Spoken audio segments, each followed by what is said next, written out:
Welcome to In This Body, a podcast where we dive deep into the potent power of embodiment. I'm your host, Ailey Jolie, a psychotherapist deeply passionate about living life fully from the wisdom within your very own body. The podcast In This Body is a love letter to embodiment, a podcast dedicated to asking important questions like, how does connecting to your body change your life? How does connecting to your body enhance your capacity to love more deeply and live more authentically? And how can collective embodiment alter the course of our shared world? Join me for consciously curated conversations with leading experts. Each episode is intended to support you in reconnecting to your very own body. This podcast will be available for free wherever you get your podcasts, making it easy for you to stay connected to In This Body, the podcast with me, Ailey Jolie. Welcome to another episode of In This Body. Today, I'm honored to be joined by Dr. Amy Meyers, a renowned psychoanalytic, psychotherapist, researcher, professor, and podcaster. With over 30 years of experience, Dr. Meyers has worked across diverse settings, addressing complex family dynamics and mental health challenges. As we approach the holiday season, many of us find ourselves in closer contact with our family than maybe we normally are. This also means we might be in closer contact with our siblings, who we might also not typically see throughout the year. For some, this can bring up joyful memories. For others, it can resurface unresolved tensions or old wounds. This is why I wanted to have Dr. Meyers with us here today. One area of her work that resonates deeply with many, but is rarely discussed, is sibling abuse. She's one of the leading voices on this topic. Dr. Meyers has conducted extensive research into its emotional and developmental impacts, revealing how this often hidden issue shapes our lives and our relationships. Today, we'll explore what sibling abuse looks like, why it remains a taboo subject, and how its effects manifest in adulthood. Amy, I'm so excited to welcome you to In This Body, the podcast with me, Ailey Jolie.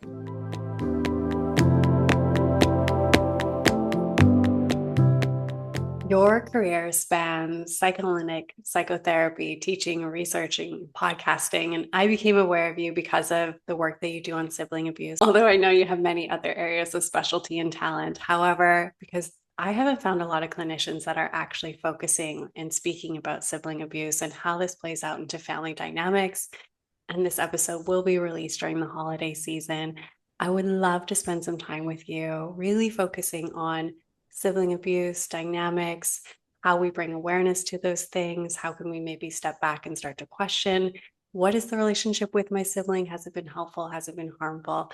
And so a starting point that I thought was to ask you if you could tell myself and the listener, what led you to focus on sibling abuse specifically? Kind of interesting. When I went for my doctorate, there was going to be a long haul of working on a dissertation.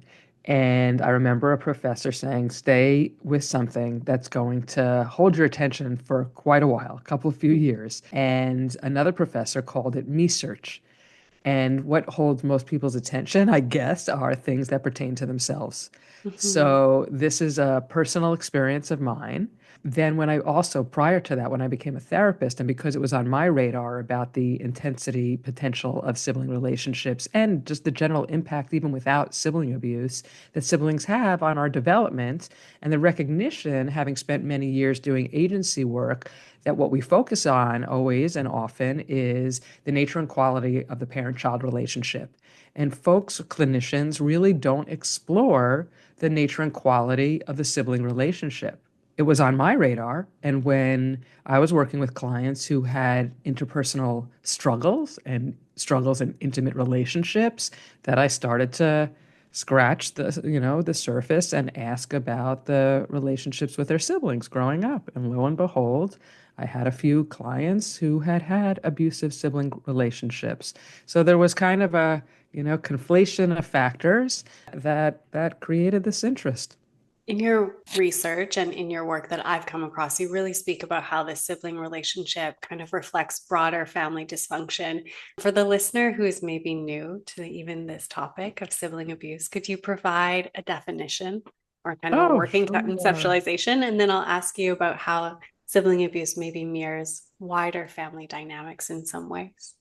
Sure. So I take this also as an opportunity to distinguish sibling rivalry from sibling abuse because it's very interesting in the literature. I think until of late, Sibling abuse, sibling rivalry, sibling violence, sibling aggression are all used interchangeably. Hmm. And that's very confusing and invalidating of the sibling abuse experience.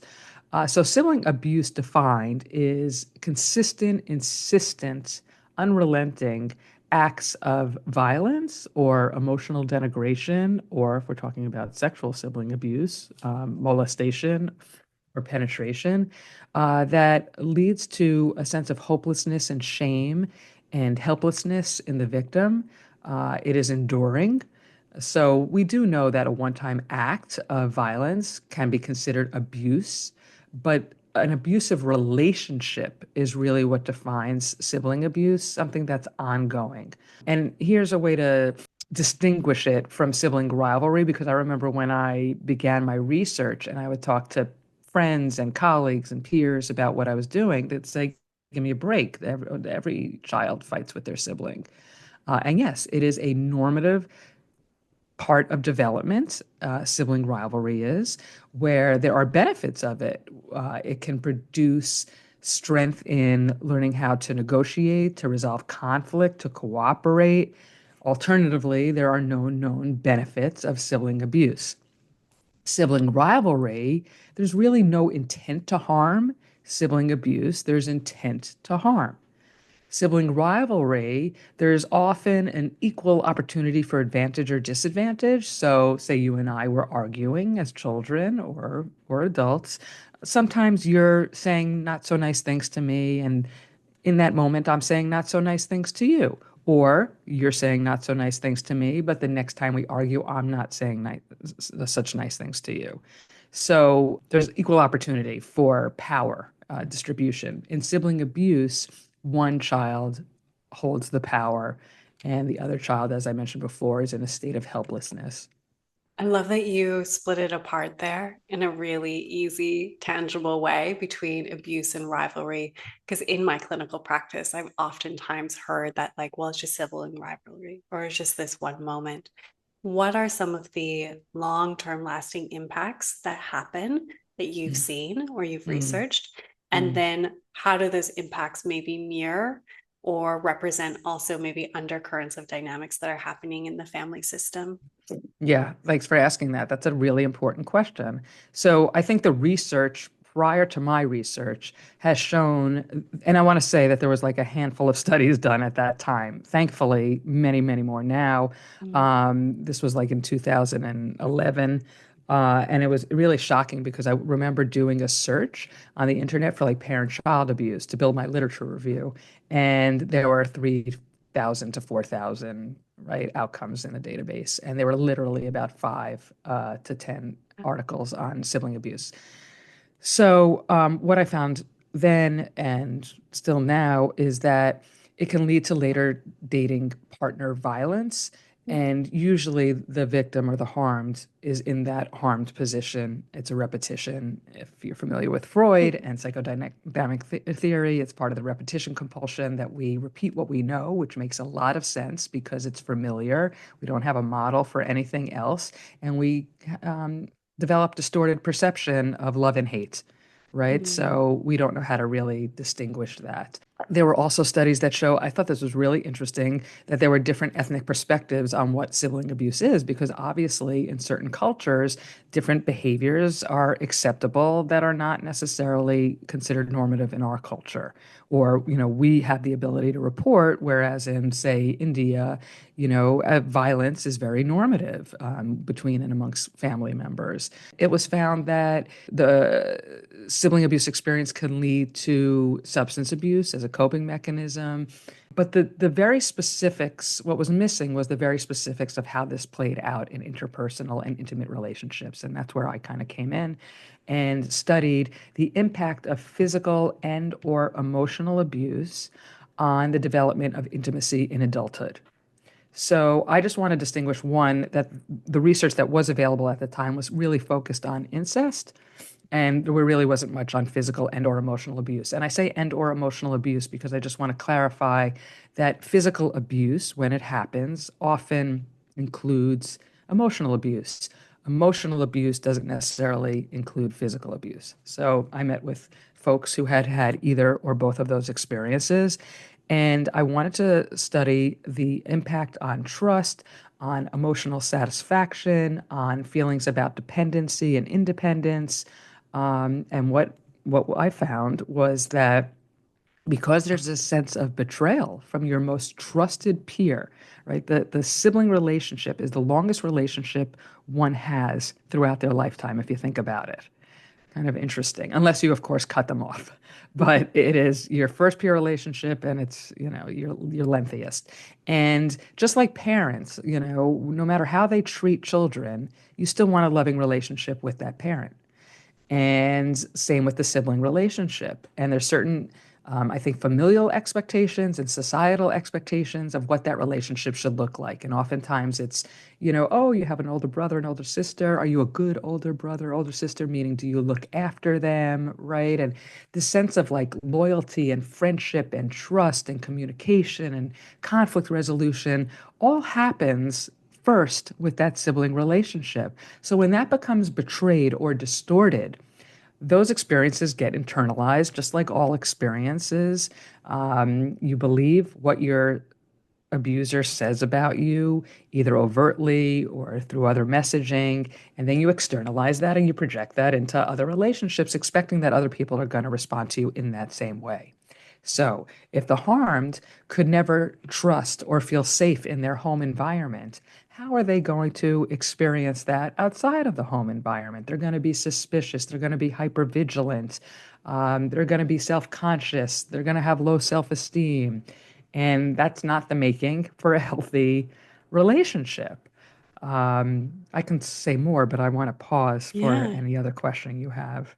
I understand the repetition compulsion. It's one of my favorite concepts to bring to clients. I would love to hear it explained and broken down by you and how it pertains to kind of your work because you're applying it in a different way. In some ways, you are applying it to the sibling relationship. And oftentimes, when that concept comes up, we're mostly looking at a parental relationship. How do you bring it into the work that you do with clients when they maybe are reconciling or trying to make sense of is this sibling relationship why I keep recycling through these maybe harmful dating experiences? Right. Well, I mean, at the risk of sounding repetitive about the repetition Yeah, yeah. compulsion, I will say of what I said earlier is that, how do I approach that? Very gently. Mm, I try and normalize that because whether you have been abused or not, it's whatever family dynamic there is, that is what we mm, do. And so if somebody is at the point where they're recognizing, or I can point out that a pattern has developed about the relationships that they're in and the chronic dissatisfaction and the thread of what the dissatisfaction is about what they're not getting, then we can kind of also talk about the idea that it's almost like getting blood from a stone. So we spend a lot of energy trying to get the people that we love, and love is thinly defined, what we weren't able to get from our sibling, or if you don't have sibling abuse, from a caregiver, right? And we choose partners that inherently are unable to give that. And we spend a lot of energy trying to get that partner to be what we need them to be. And some partners certainly are able to shift and grow. They have to want to, right? Others are not. And it's about working with a client to get them to understand what they are repeating and what they deserve. So you have to kind of build their ego at the same time that you're pointing out their pattern and their dissatisfaction so that it doesn't come across as blame or as a major limitation of theirs, but rather, right, from a strengths perspective about what they do deserve and how their thought process uh, got distorted because of their earlier experience, and that there are healthier attachments, and we try and kind of bring to light their attachment style that evolved out of having a very unhealthy attachment because our peer, which is not really written about in the psychodynamic literature other than it being a major influence, that they shape as much as our caregiver does, if not maybe more, our transference to other relationships.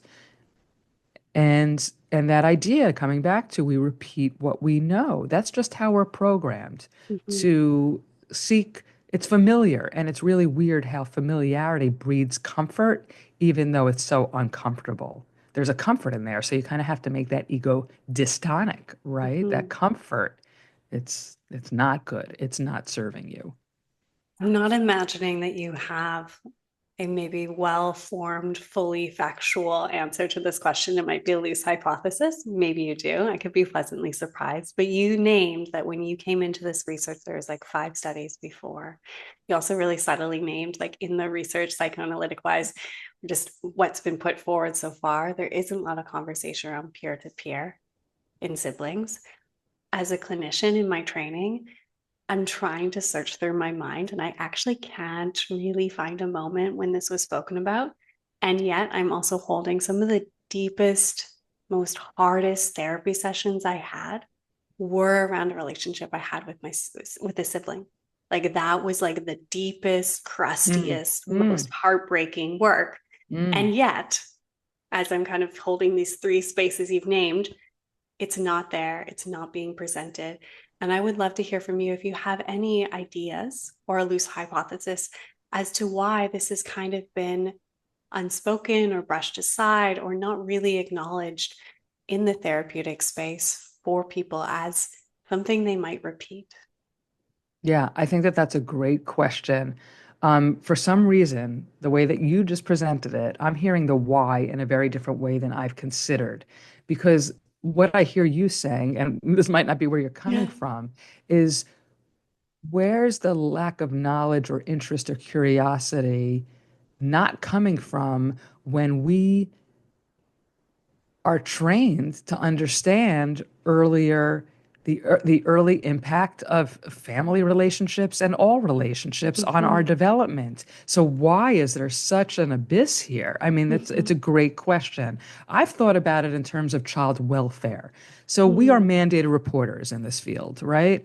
And we know and have been trained about parent-child abuse, what to look for, what are the behavioral indicators, what are the psychological indicators, what are the emotional indicators, all of that, physical indicators. And we know our call of duty, so to speak. What's the deal with sibling abuse? So all I can say is what we're not doing. The why I'm not sure, other than the field of child welfare is so overburdened and so flawed that they don't have the woman power, the manpower to address this. They don't have the training in place. I've tried, I've gone into many social service agencies and provided training, but we need something on the policy end as well that will Mm-hmm. develop statutes that puts this on their markers so that mandated professionals and not just clinicians, but physicians and teachers, right? The frontline people who would be primed to see this, right, and assess for it, that it's on their radar. So, I applaud the research that's being done, but peer-reviewed journals are, I think, more scantily read these days than ever. Mm-hmm. And that's not, I don't think that that's the way to go. I think that if you do look on social media and you do look on websites, more based websites, there's a lot more out there than ever was, and I'm really happy about that. But the why, other than what I said, and also that I think there's a secrecy within the family to keep this under wraps. What happens in the family stays in the family. But on top of that, that it's if there's not a language for it and there's not a social awareness of it, how are the individuals whom it's happening to supposed to identify that this is in fact abuse, that they're entitled to call this abuse, that there's a sense of validation, obviously not within the family, because there's a certain aspect of parental neglect for this to happen, Mm-hmm. right? But where's the validation? It's not coming from outside of the family. It's not coming from child welfare. It's not coming from any awareness out there that what they're happening is real. And as I said, even when I embarked on my research and still to this day, what do you mean? Everybody fight. All kids fight in the family.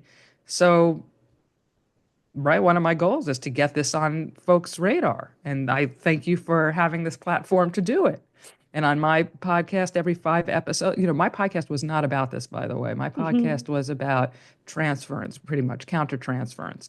And I thought, I have a platform. So every 5 episodes or so, I'm going to have an episode about sibling abuse and, bring this to awareness as best I can.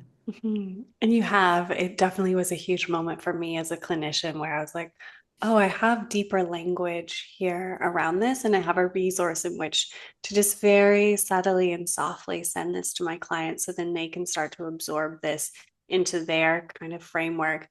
And I absolutely adore when clinicians specifically bring the system into the present moment and into the person and out of the macro and into the micro.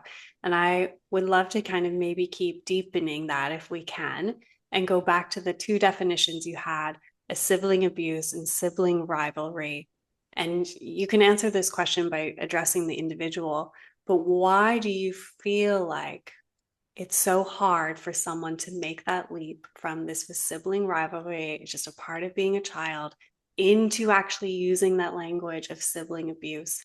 Because I've noticed in some of my clients, that is really long-term work. Like it's been really challenging to bridge that gap.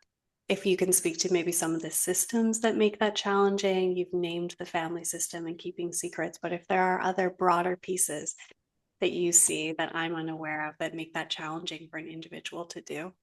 So my sense of that, aside from the external factors, which I think Yeah. are huge, again, right? Because the external factors impact the internal sense of self and one's own perspective and perception, which, by the way, is already distorted and influenced by the harmer.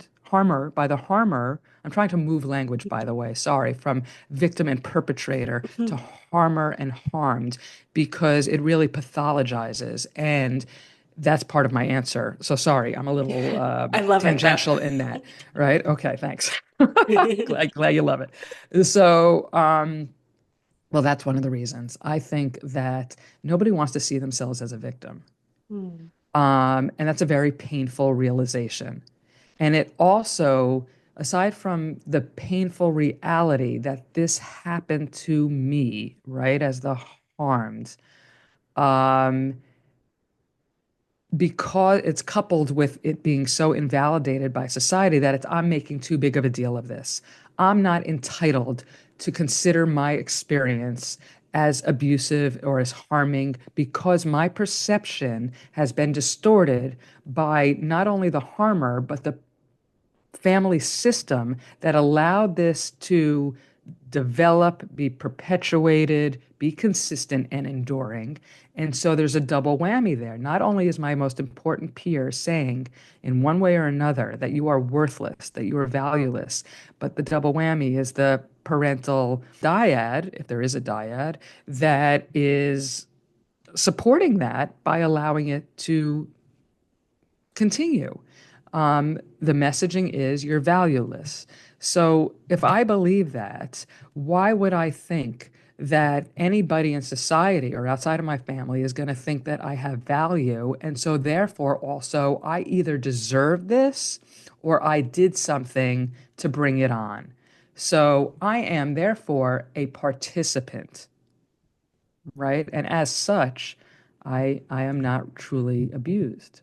Just like when somebody enters maybe a domestic violence partnership, and it's like the partner's usually drilling into your head, you made me do this, right? If you didn't act this way or that way, I wouldn't have done that. I'm so sorry, but you made me do this. I love that you really bring in the kind of cycle of power, Pennington Power's like wheel of domestic violence and abusive relationships into this dynamic in a really subtle way, but it's quite strong and powerful. I'm just like holding that frame in my mind right now as you're speaking. But the question that I would love to hear from you, because I think it's could be so helpful for someone, for the listener, is what are the elements of neglect or disconnection or lack of attunement that need to exist between parent and, I mean, child and their parental caregiver, whoever that is, for this type of dynamic to happen in the family system? So what creates this? Is that what you're Yeah. asking? What elements Um, of neglect, acknowledging that there are many different types of neglect. so usually there are external stressors happening, whether it's work or financial. Let me just back up and say that sibling abuse has no socioeconomic status. Mm. It has no gender and it has no race or ethnicity.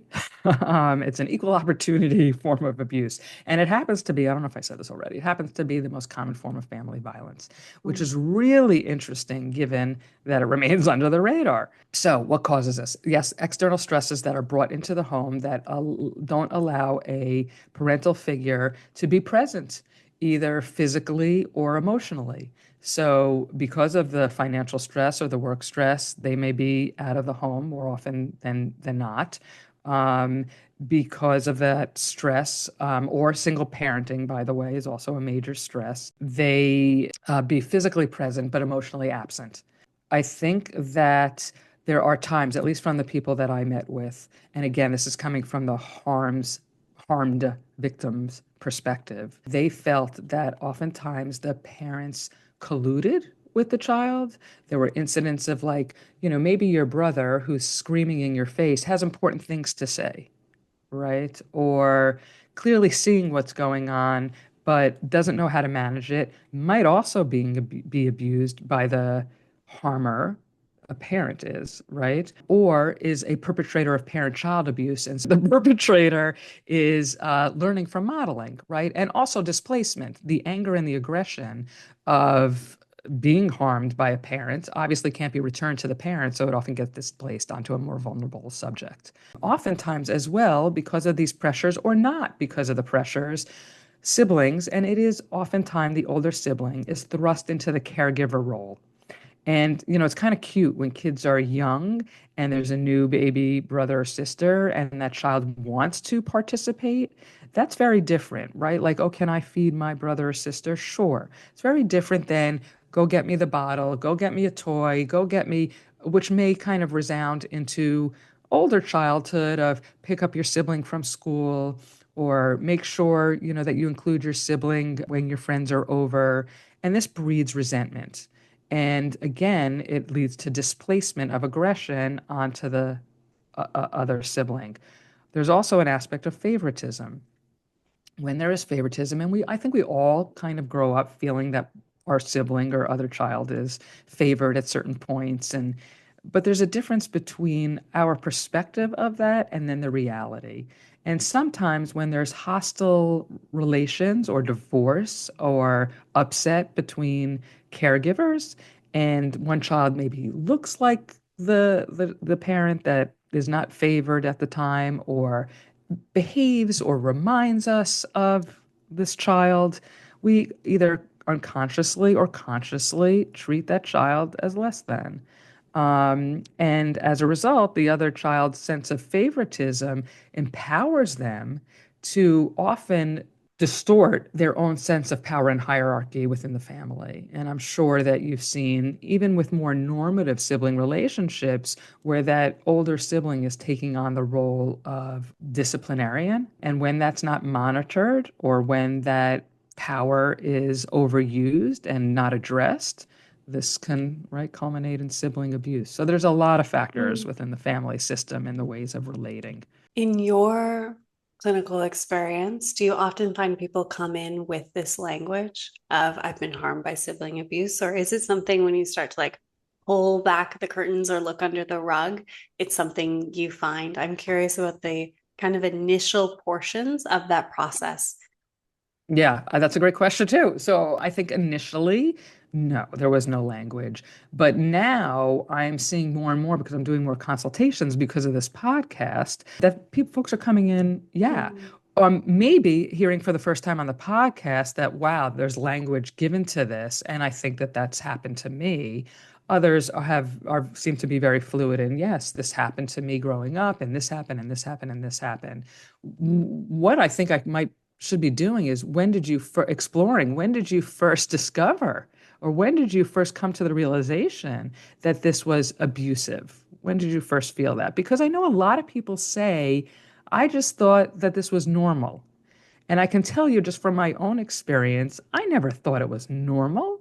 So that kind of dumbfounds me or stumps me a little bit because even though we know that that happens, right? That we internalize what happens in our family as normative. There's another piece of me, and maybe because of my personal experience, that says, how can one not know this? Because I had access, and maybe that's why, to friends' homes where I took refuge, by the way, because you know that period of time after school and before the parents get home from work where you're alone oftentimes Mhm. with your sibling. I didn't want that. And so I went to my friends' homes where clearly this wasn't the norm. So I think that's really interesting. And I thank you for asking that because I'm going to put that piece on my radar is when did you acknowledge that this was abusive? It often is when did this start, right? Mhm. But when did you come to this realization? It's a great What, question. when you start working with someone, what does that process look like? They've acknowledged it was abusive. They've started to work through those kind of initial memories. What do you guide them through? What does the healing or the integration process from an experience like this look like? So there's no linear process, I I guess, love as that. you know, right? Yeah, it's There's all a no linear circle. process. There's no right way. Yeah. And it really depends on where the client is. And what's so important is being with the client and Mhm. where they are and not overwhelming them with information and interpretations about how Mhm. this is affecting them. You got to be really careful of knowing when it serves to the client to bring out certain information and even to explore certain information. And I think in order to do that, there's a lot of ego building. It's also being mindful of somebody's defense mechanisms because defense mechanisms can serve us really well. And I know that there's a tendency to like want to strip people of them or to help them understand their defense mechanisms. But if they are protective, I don't see them as so unhealthy. And I think that that's an important distinction that we need to make, not necessarily with them, but that's where our expertise comes in and our ability to read the client and understand the client and learn about how it serves them without directly saying, well, how does your defense mechanism serve you? But to see how it's used and how it plays out and how protective it is. And so to be mindful of that. I believe that the way I conduct therapy, which is 99% psychodynamically based with other approaches in there, whether it's behavioral or cognitive. Um, but so I believe the healing comes from the corrective emotional experience. Mhm. I believe that it's relational, that through the development of trust, through the way that I relate to the client, I am making them feel like a validated, whole, valuable person and that's not fake. So I just want to make it very clear that it's so important to be genuine with our clients and to come from a genuine place. And if you don't like your client, which is real at times, and that's okay, so I want to validate that experience, but everybody has redeeming qualities. And so when you lose that sense of likability or something, find that redeeming quality so that you can be genuine and that the statements that you're making are real because clients smell bullshit. They know. They know. Um, so I'm just want to normalize that it's okay to kind of lose that. But if you truly value your client, they will feel that. And that's where the corrective emotional experience is that, wow, they internalize you, which is the whole idea of kind of replacing the other internalized people and emotions and thoughts. And that's where the healing comes. So, aside from, I mean, I'm sure I could point you in other directions of the Mhm. work, but to me, it's more conceptual and it's Mhm. more relational than anything. You named three like really key important ingredients just there, like the defensive mechanisms, the ego building, the last piece around validation, like those three, and providing the corrective emotional experiences. And I'm curious to hear from you, acknowledging that some people do make the choice to not have their family in their life, and that is absolutely like I totally understand that choice. Mhm. And yeah, deeply resonate with it. Also, there are a lot of times when having connection to the family is something you do still want, even though there has been harm or you have been hurt.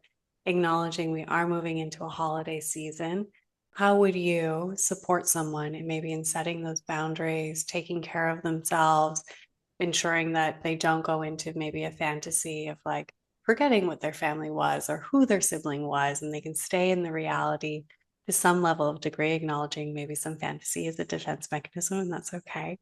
But how do you support someone when they are going back into those sibling relationships that maybe have been quite harmful?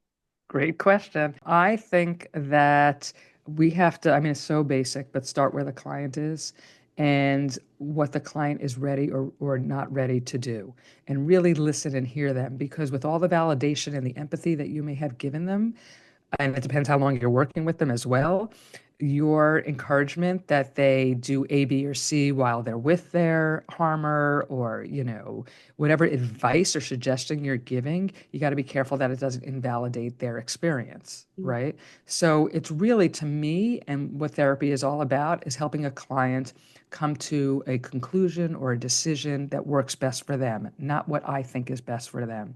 So it's about asking questions that help them to process what might work best for them, what might be most comfortable for them.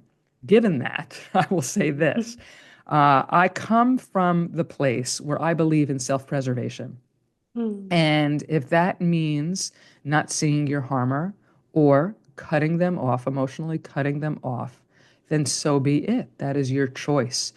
I think one thing to keep in mind is the harmer still perpetrating abuse? Okay. So there's difference if it's in the past, perhaps. Again, it depends on how the client perceives it. But one thing that we can think about is the harmer making reparations? Have they apologized? Do they want a better relationship? Do they want a second chance, so to speak? What's your client's views about that, right? And what's their willingness to give them a second chance? If the harmer is still being harmful later in life, in adult life, why would you want to subject yourself to that? Self preservation. However, if the client does want to subject themselves to that, they might want to have an exit plan, right? So they want to be with their family, and cutting out the sibling might mean cutting out the family, or at least for that event, because the harmer is going to be there, right? So how do they help they self-preserve in that moment? And that's where I think some cognitive therapy comes in, is doing some self-talk. Their behavior is not about me. Their behavior is about their major limitations. Because for a perpetrator to perpetrate abuse, they have some issues going on. So imagine if we were seeing the perpetrator as our client, right? Oftentimes the perpetrator's not coming in admitting, I did this to my sibling and I want to work on myself. But we would have to find some empathy for them. And oftentimes, I really don't love this cliche, but it just came to my head, hurt people, right? And the idea, though, behind that is that there's a reason for their behavior. And whatever perception the client had in regard to their favoritism or what they may have experienced in the family that cultivated this, there's pain underneath somewhere, whether it happened in the family or outside of the family. So if we can help our clients understand that, it's almost like the same with parents. All parents have faulty parenting, right? Different degrees. And my idea around that is they did the best they could. It wasn't good enough. It was not good enough, but it was the best that they were capable of. And in that is some forgiveness, not excuse, right? We're not Mm. excusing the behavior. But who does it serve? It serves the harmed. It's not, I forgive you. It doesn't have to be done overtly. It's within our own system, our own constellation, because that allows us to come to the realization that they're flawed, they have limitations, they're human, and it wasn't about us. How do you support someone through that messy process of self-preservation and acknowledging they did the best they could and it wasn't good enough, or it still caused me pain, and that place of forgiveness? Because I've heard those words that you've just used there, like they were doing their best, so commonly twisted as a way to justify that it was okay that they did what they did. And it can be a very kind of like messy, sticky place as a clinician when someone is really grasping to not have sibling abuse or abuse in their family story. And I would love to hear how you really skillfully work that intersection, since I know you Uh, have a really strong cognitive training and psychodynamic training, which in these areas I really appreciate and rely on myself. It's so useful to have that when you're in this sticky intersection of cognitive distortions.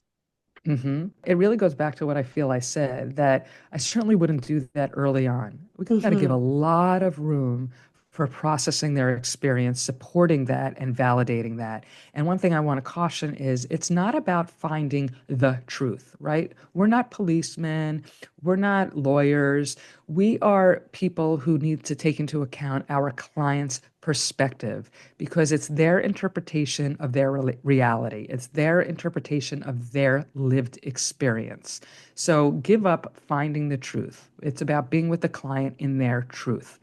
And that is going to take time for them to process. And as a psychodynamic therapist, when I say time, I'm talking time, you're right? It could be a year, it could be a few years. So this idea of bringing up, right, that they were just doing the best they could. Imagine how invalidating that is early on. Mm. So that's going to come much later.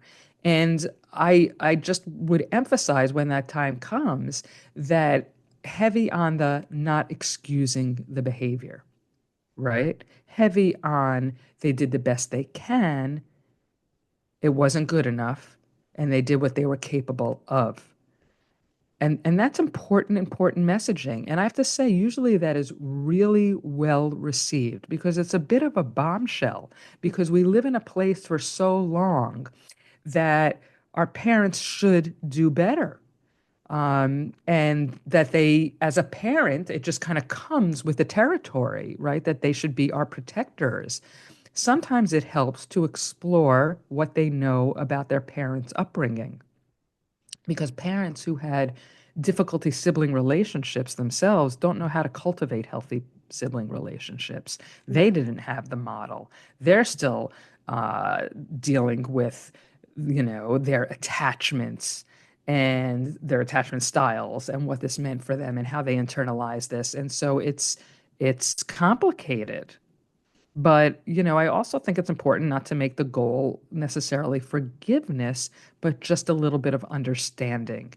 Um, so I think it's like psychoeducation is in there too, really kind of letting a client know where you're coming from and where you stand on this and how you perceive family dynamics a bit. So when they're ready to hear that, that's it. But I feel like you're asking a bit more specificity about cognition. I think you did answer it really beautifully, actually. Oh, Just in good. really pulling it apart and giving it that long frame, specifically with how I feel or I perceive social media often presents therapy and the goals and expectations of therapy. I have felt this like increasing pressure from clients of like, it should happen right away or it should be shorter. But I love that you actually spaced that out and said year or years, because that has Yeah. been my Yeah. experience with working with these things is it's actually going to take a really long time for there to be a softening into kind of accepting your experience and then going, yeah, I can see that. It gives me a little bit of space and it's still not okay. Yes, but can I speak to that for a Yeah, second? yeah, go Because for it's it. really overwhelming and distressing to a client to hear that it's going to take a really long time because they're in pain and they're in Mhm. distress, right? And so what I often say is that, if it took you, if they're 42 years old, however old they are, right? If Mhm. it took you 42 years to develop into who you are and how you think about things, it's going to take some time to undo. Yes. But we are going to use some other strategies Mhm. that will hopefully help it feel a little less intense as we get to the place that you so want to get to. Mhm. And you do have to go through it to get past it. You're Mhm. living with these feelings anyway, right? So we're not really going to be talking about addressing anything that you haven't already thought about or sat with. So I Mhm. think that that's kind of comforting. Absolutely. Yeah, I love that you gave your psychoeducation kind of frame, expectation management frame for these pieces so that the listener can hear that and not be maybe scared by my language of a really long time. Not talking decades here. Right.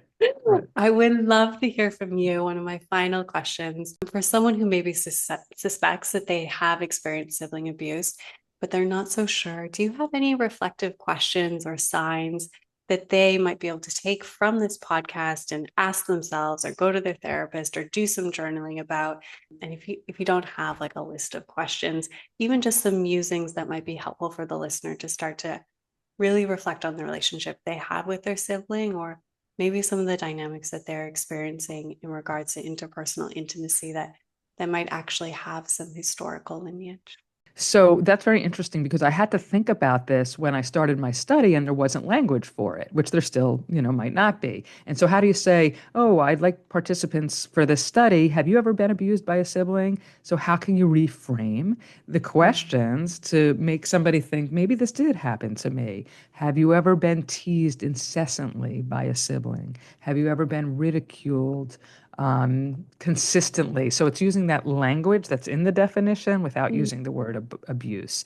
Have you ever been hit or felt physically intruded upon by your sibling? And then the follow-up questions are always like, how often? How much? How old were you? How long did this go on for? Right? Is it still occurring? Um, so those are the basic kind of preliminary questions to help. But then to me, also the overarching general question should be, what is the nature of your relationship with your sibling? Start in the here and now, right? How often are you in contact with them? Do you enjoy your relationship with them? Do you feel supported by them? Do you support them, right? Because you're also looking for harming behavior too. You never know which side of the relationship that the person may be on. So whichever you ask about, I would ask the inverse about. Like, do you feel supported by your sibling? Do you feel you're supportive of your sibling? Um, how do you like to spend time together? What happens when you have conflict with your sibling? Is it generally resolved? What does the conflict look like? How long does it take to resolve it?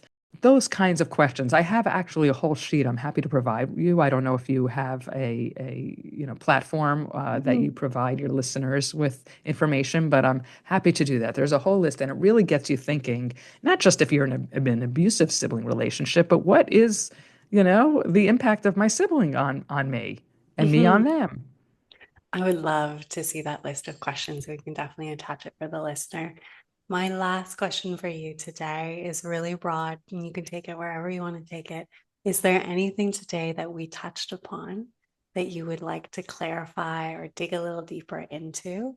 And if not, do you have some final words of wisdom or insight for the listener who's at the beginning or at any part of the journey of reconciling the relationship they have with their sibling? Oh boy, there's so much in there. I'm always very happy to limit my expectations because there's a whole host of things I want people to understand and know. But if I can just put this on folks' radar and know that it's not normative and that people do have these experiences. So if you're one of those people, you're not alone in this. There are resources available all over the internet now, from support groups to Facebook groups to organizations that are doing research and have resources for therapists who are specializing in sibling abuse. So one, you're not alone. The most common form of family violence, and for other people to just be open to hearing about people's lived experiences and to get in the trenches with them in order to be supportive. As Brene Brown says, don't silver line it. Well, at least your sibling did this, or at least, you have this in your life. No, that must have been really awful. Tell me about it. Give people a room to have a voice. Was one of the things that is so limiting in a sibling abusive relationship is squashing the voice, the opinions, the perception, the perspective of the harmed. They don't feel entitled to speak about it or really much anything else because they were never given room, either literally or figuratively, to express themselves. And so if you can be that person who just listens, you have no idea of the amount of value that you are offering that person. And for the person who has had this experience, take risks, allow yourself to be vulnerable. I know it's scary as hell, but the more people that you let in, the more you will see that there's a whole world out there that differs from the experience and the people that you were exposed to earlier on. And you deserve to be a part of that and to let people value you and love you. Thank you, Amy, for letting us get to listen to you and your wisdom and the time that you've dedicated to this area.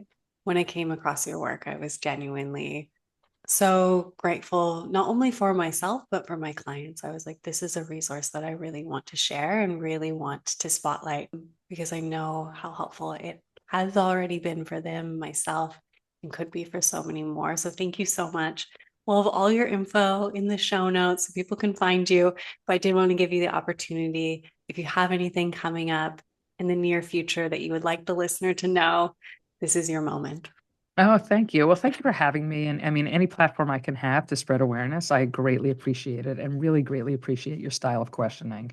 So thank you so much. My podcast is called What Would Dr. Meyers Do? Mm-hmm. It is for clinicians, and my hope is really anyone out there who wants to understand why you do things the way you do, what motivates you, how you move through this life, and develop your self-reflection and insight about yourself and arm you with some tools to have more satisfying relationships. As I said, every 5 episodes or so is on sibling abuse. So if you want to educate yourself about that, if you want to feel validated about that, I provide, I think, knowledge, but also I have moved towards those who have had these experiences tell their story. What else can I say? That's really about it. Thank you again.